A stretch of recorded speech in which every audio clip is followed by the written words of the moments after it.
sikio lako la kiroho. Nasema fungua sikio lako la kiroho. Anavyoongea na wewe Baba aliyekuumba, aliyokufinyanga ukawa kiumbe hai. Amenifinyanga ni mimi ni kiumbe hai. Tena kaniondoa. Natamani sana nikauone mwili ule Paulo anasema. Anasema katika kitabu cha Wakorintho 15 pale anasema, mpumbavu wewe, damu naulizi unasema wapo wanapokufukaje. Angalia vile unavipanda kwa huzuni na tena vilivyokauka, alafu vinaleta mwili gani vinapoanza kuota. Hivi sasa watu wamefurahi, mahindi yako tayari bwana, njaa sasa tumeishinda. Mahindi yako tayari bwana, sasa njaa tumeishinda.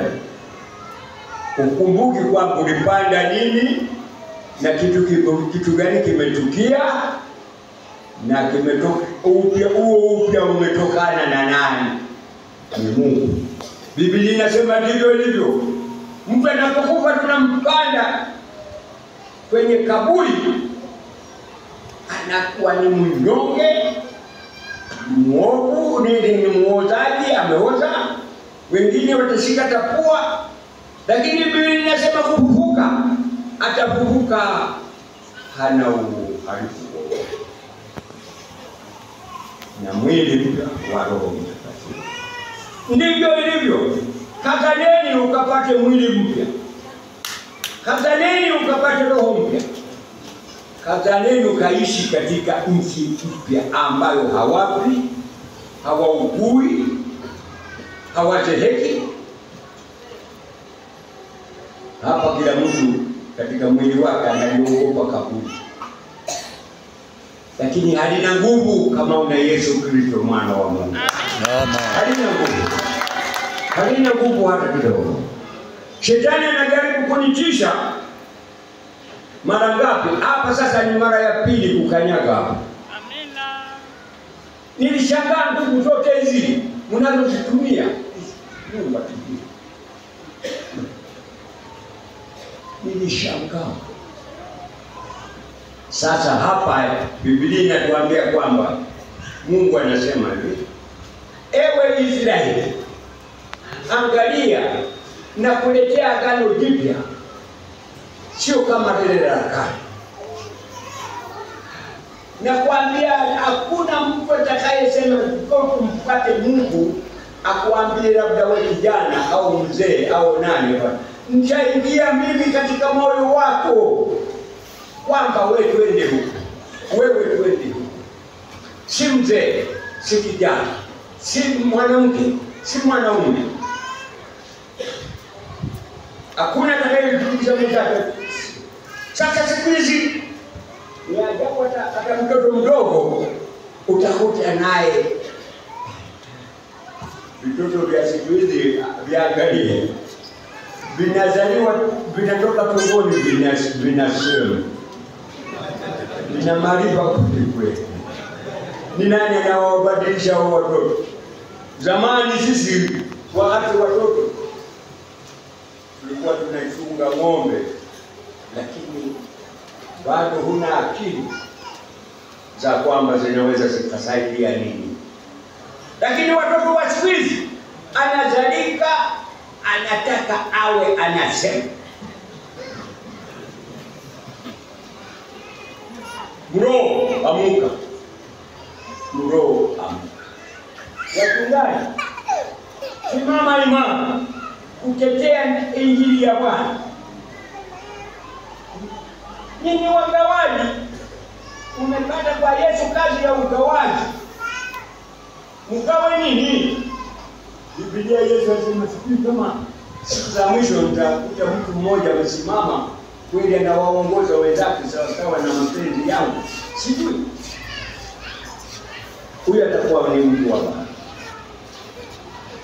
Mnaangalia siku hii. Tuko hapa tunatenda kazi ya Mungu. Jinsi atakavyowasaidia na amewasaidia. Asingewasaidia si mungejenga na nisafina hii. Hii ni safina. Hii ni safina iliyomuokoa Nuhu.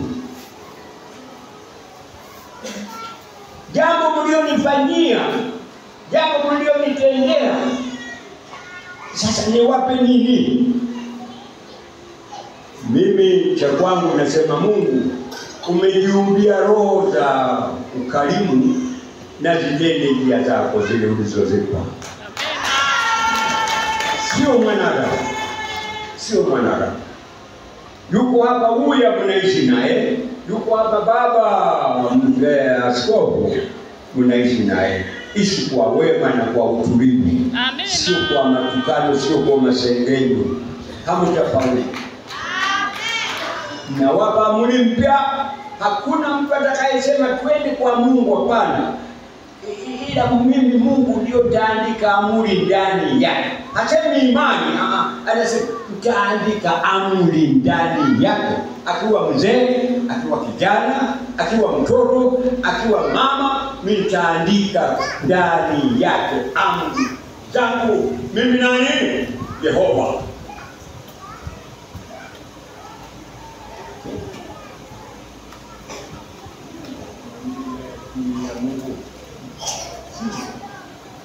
Ndio maana mkusanyika, ndio maana mkapenda. Sasa na kuanza kukuonyesha kufurahi. Japo unasoma Biblia kila siku, mimi nitakuonyesha hapo hapo unapopasoma. Huenda upate hujapashika. Simama msomaji. Ezekiel. Kitabu cha Ezekiel 20. Twende. 20. Usikie Mungu anakuambia nini? Ukiwa mwanamke, ukiwa mwanamume, ukiwa kijana, ukiwa binti, usikilize Mungu. Labda unahangaika tu. Hapa mtakula mipunga na nyama na nini, lakini utarudi patupu. Usikilize Mungu anavyokuambia. Hii kazi unayofanya, fanya kwa nguvu, kwa uwezo, na kumuomba Mungu akuongeze uwezo wa kufanya yake, kumpenda, kumtumikia katika kweli na haki. Shetani unafikiri anaponijaribu mimi namna hiyo hanielewi nilikotoka au haelewi ninakokwenda? Anaelewa, anafahamu. Hebu soma kama umepata hapo. Ezekiel 20 au 20 alafu 20. Ezekiel 20 mstari wa 20. Inasema nini? Zitakaseni sabato zangu. Anasema nini? Zitakaseni sabato zangu. Zitakuwa ishara kati ya mimi na ninyi. Mpate kujua ya kuwa mimi ndimi Bwana Mungu wenu. Nawaambia mimi Mungu. Ezekiel Mungu alimtokea Ezekiel. Alisema waonye watu wote duniani. Zitakaseni sabato zangu mimi Mungu. Kula anasema nini? Anasema hakuna atakayemwambia fulani shika amri zangu. Mimi nitaandika ndani ya moyo wako. Sasa hapa nawaambia eti wewe ushika amri za Mungu. Atukufu. Hebu soma ongea. Lakini watoto hao waliniasi. Waliniasi, hawakutaka. Hawakwenda katika amri zangu. Wala hawakuvishika hukumu zangu kuzitenda. Ambazo mwanadamu ataishi kwazo kama akizitenda. Walizitia unajisi sabato zangu. Ndipo nikasema kwamba nitamwaga ghadhabu yangu juu yao ili kuitimiza hasira yangu juu yao jangwani. Basi. Je, unapofikiria siku zote siku ya Jumamosi kuja ibadani, Mungu unafikiri haelewi au hakuelewi? Yeye amekuja anasema niliwapa sabato waniheshimu, kwa maana mimi ni baba yao, kwa maana mimi ni muumbaji wao, kwa maana mimi ni shujaa. Hakuna mbele yangu tena shujaa mwingine. Lakini walikataa, wakajichagulia kile wanachotaka. Je, na wewe unataka kufanya hivyo? Usifanye hivyo. Mfuate yule amekuonya kule kwa Waebrania. Anasema ninakataa.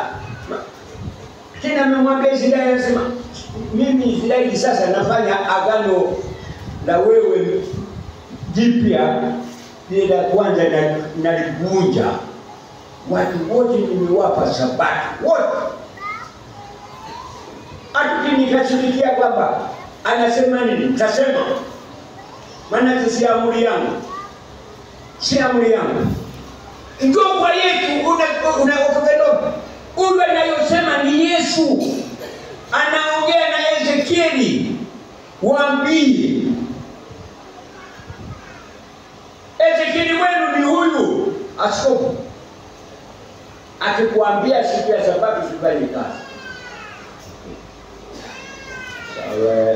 Tukisoma kitabu huko, sijui kama nikutoka, imenitoka kidogo namba. Bwana mmoja alikuwa na mpishi siku ya Sabato. Sasa wakakuta anaswewa kuni jioni. Bwana nini? Akasema jamani, nazo Sabato zenu hizo unasema sijui namna gani? Waisraeli walikuwa wakali juu ya Sabato, wakamkamata yule bwana, wakampeleka kwa Musa. Musa, huyu bwana tumekuta anatenya kuni siku ya Sabato jioni, kabla Sabato haijafunga. Sasa Musa akasema, jamani, ni jambo ni gumu, japo mimi ni nabii lakini ni gumu. Hebu tuweke mkutano kidogo, tufunge, tuombe, Mungu atujibu mwenyewe. Wakafanya hivyo. Yule jamaa anazidi kujinoma. Mungu akasema, Musa, mshike huyo mtu, mpeleke karibu na kanisa sinagogi, wote kila watu wakusanye mawe, kila mtu ashike jiwe mkononi, mpwange ape zika. Mimi nimeagiza Sabato, alafu ananifukani, anawatukana. Mpige na mawe wote, kila mtu amtupie jiwe, hata katoto kadogo kama kana jiwe tupa karibu na mlango wa kanisa. Kama wakakusanyikia mawe, wakaanza kumpiga, akawa wakamzika. Akasema mwingine tena akaokote siku ya Sabato kule. Nani alisubutu? Hawakusubutu tena. Kama Mungu alimuua mtu kwa ajili ya Sabato, hata kusoma kitabu cha Kutoka na fikiri sijui na pangapi pale, tunasema mtu kama nakataa Sabato muue. Haina huruma bwana. Nafikiri wachungaji wote mnayajua haya. Leo na wewe unataka kukwepa uende wapi? Ni mimi nikwepe niende wapi? Hata nikipata shida ya namna gani nitaingia njia ya Sabato. Mtanizika kwa njia ya Sabato. Amina. Dhambi zangu tu ndio Mungu atakazozijua kwamba huyu alikuwa kufanya hivi na hivi. Sasa hapa mroho, fanya kazi kwa nguvu za kumpenda Yesu Kristo wako. Fanya kazi za nguvu kukataa kumwasi Mungu katika amri zake. Imani wengi wanasema sisi tutaokoka kwa imani. Imani ina sababu yake ni hii. Hata ukiwa na watoto wawili watatu pale nyumbani, utawatambua kwa njia ya amri na imani. Mwingine wewe mama hapo umechoka na kazi, umetoka shambani. Namwita Murape, wanasema ape. Awe mama, hapa chukua maji hapo, nimechoka mimi mama yako. Mama shaka. Na mimi nimechoka wewe. Mwingine anasema, mbona mama amechoka wewe? Tuchukue ndoo mbili tu, maji tupate mengi. Anakataa. Mwingine anachukua ndoo, anakwenda kuchota maji. Anamletea mama yake, anashughulikia hayo maji, kazi yake aliyopatia. Wewe unafikiri hao watoto wote wawili hapo unapowapima utampenda yupi? Utampenda yule aliyoamini uliyomtuma na kuyatenda na kuleta maji. Amina. Aliyokataa sio mtoto. Na Biblia inasema niliwapa sabato zangu walikataa. Usikatae. Leo hii kama wewe uko bado sio msabato. Leo wewe kama bado hujaandika jina la Bwana na kuomba sasa hivi jitokeze hapa. Simama tu hapa kwa makusudi yako mwenyewe na kwa mawazo yako mwenyewe. Sema mimi najiunga na Yesu Kristo wangu mliomsema, enyi wakina Petro, enyi wakina Paulo, enyi wakina Yohana. Ujiunge, simama tu hapo. Usiwe na aibu. Usiwe na aibu.